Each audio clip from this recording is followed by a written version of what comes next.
Subhanahu wa taala. Kepada jemaah yang ingin bertanya, kami persilakan.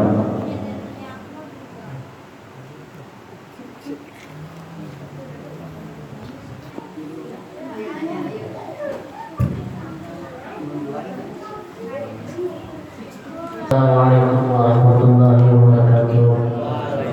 Ustaz mau nanya, ini masalah nazar. Apabila seseorang itu punya nazar, tapi belum sampai dia melaksanakan nazarnya, dia itu sudah keburu meninggal dunia, itu gimana Ustaz? Belum melaksanakan apa? Orang yang nazar dia tidak melaksanakan karena keburu meninggal dunia. Dilihat dari segi nazar dulu. Apakah nazarnya berkaitan dengan syariat ibadah atau berkaitan dengan maksiat? Kan ada juga nazar maksiat. Kalau saya goal bisnisnya saya mau nanggap organ 2 hari 2 malam. Kalau yang seperti itu tidak usah dilaksanakan. Ketika memang dibatalkan justru dapat pahala. Jadi orang membatalkan nazar maksiat itu ibadah. Tapi kalau ibadah ini dibatalkan tidak boleh lantaran ini adalah ibadah. Misalnya dia nazar kalau dia meninggal dunia maka bisa dilakukan oleh ahli warisnya. Ahli warisnya yang akan memberikan pengganti.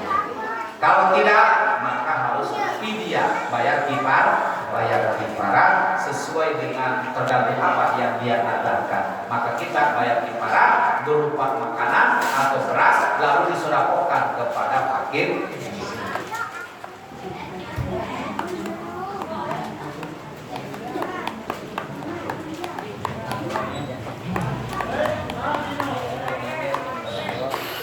Satu kali Ustaz mau nanya, ini masalah itikaf.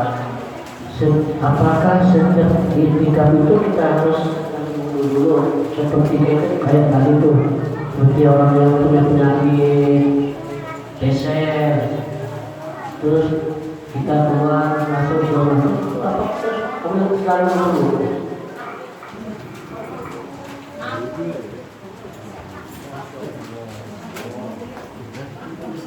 Itikaf, kalau itikaf yang nanti berkaitan dengan sekolah, kita harus punya, apalagi di masjid orang itikaf zikir, ingin hatinya terpaut kepada Allah, maka dianjurkan harus dalam keadaan toharoh, harus dalam keadaan suci supaya zikirnya tidak sia-sia, supaya dia itikafnya tidak sia-sia, artinya dalam keadaan toharoh. Ya, seperti itu. Karena apa? Karena ini kita niat ibadah biar disempurnakan dengan tohar, dengan taharah. Kan kalau wudhu mau begini, tidak itikaf juga sunnah berwudhu. Jadi ada tajam di wudhu, menganyar wudhu, bukan mau sholat tapi wudhu aja.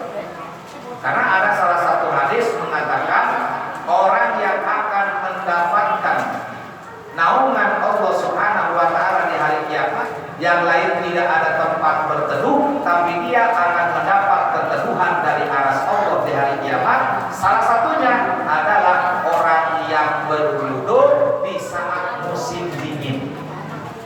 Jadi orang-orang yang nggak mau karena air meriting dingin, dia bersengaja mencoprakannya kalau meskipun berwudu itu bukan mesti mau sholat. Jadi nggak mesti orang wudu mau sholat, bahkan ada sholat subuh wudu.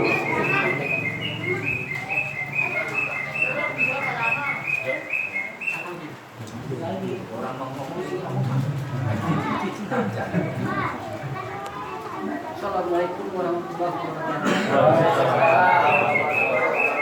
Saya mau bertanya tentang masalah sholat. Seorang istri sedang haid, otomatis dia tidak wajib melakukan sholat.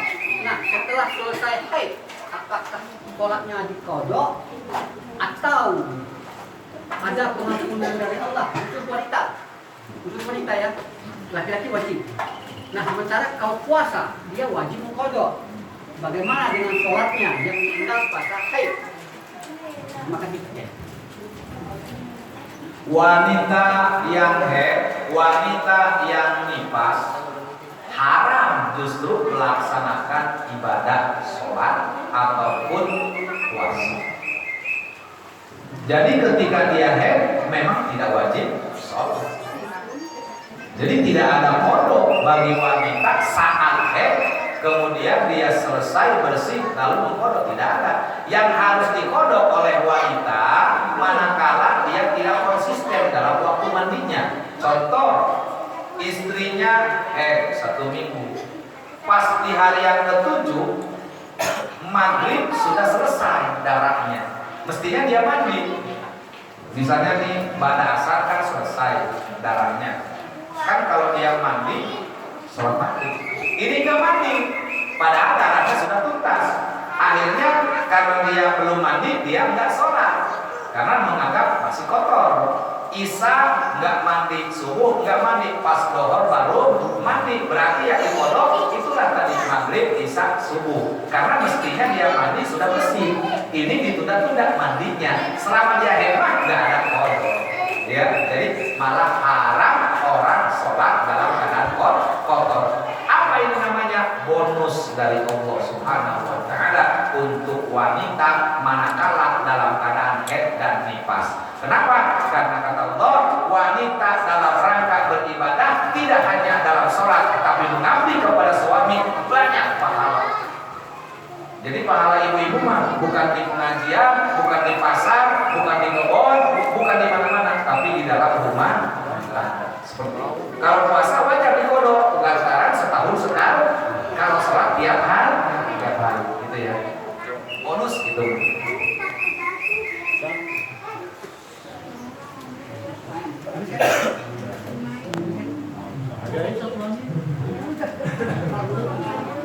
Ayo yang lain. Assalamualaikum warahmatullahi wabarakatuh. Saya sholat nih, sholat di depan. Nah kentut, udah mau terakhir, itu batal apa kagak? Sholat di mana? Saya maghrib di depan, posisi iya di depan jamaah, posisi di depan. Nah kentut, pada terakhir tuh, pada ketiga. Terus diketusin? Gila dong. Sampai selesai? Iya. Orang yang sedang sholat menahan hadas, menahan pengen kencing atau pengen buang angin. Bagaimana hukumnya orang yang sholat tapi ngampet hadas? Hukumnya makruh, tapi tidak batal selama memang tidak keluar. Nah dalam hal ini bagaimana pandangan ulama? Kalau memang waktunya masih panjang dan kita tidak tahan, lebih baik batalkan. Tapi kalau memang mengingat waktunya mepet, kalau saya batalkan, saya ketinggalan waktu karena waktunya udah mau habis. Maka lebih baik dipertahankan sehingga tidak makruh mempertahankan orang mau hadas. Seperti itu.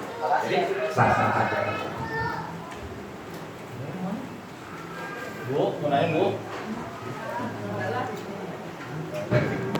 Jangan enggak datang ke rumah nggak beruang.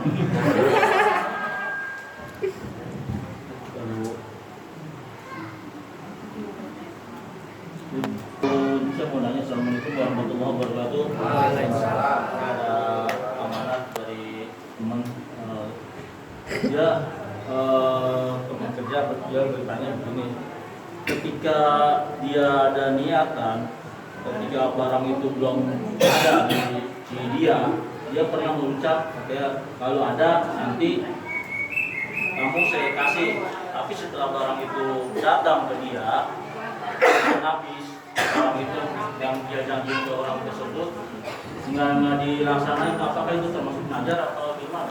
Janjinya gimana? Jadi kalau barang ini tidak ada, saya kasih ke kamu, tapi begitu datang selesai nggak habis barang ini nggak dibagi sama dia. Itu janji biasa, tidak termasuk dalam kategori najar. Artinya itu biasa janji. Tetap al-wa'nu dainun, bahwa janji adalah hutang. Janji harus dibayar. Makanya banyak orang kecewa, banyak orang tidak percaya, banyak orang disakiti, banyak orang didolimi karena ingkar. Dan seperti sekarang ini demo-demo pilih pokok pahala.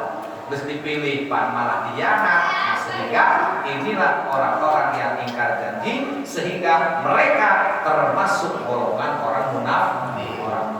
Jadi tidak boleh, kalau memang janji harus ditepati. Kalau tidak, nyanyi ingkarnya. Kau yang berjanji, kau yang Alhamdulillahirabbil alamin.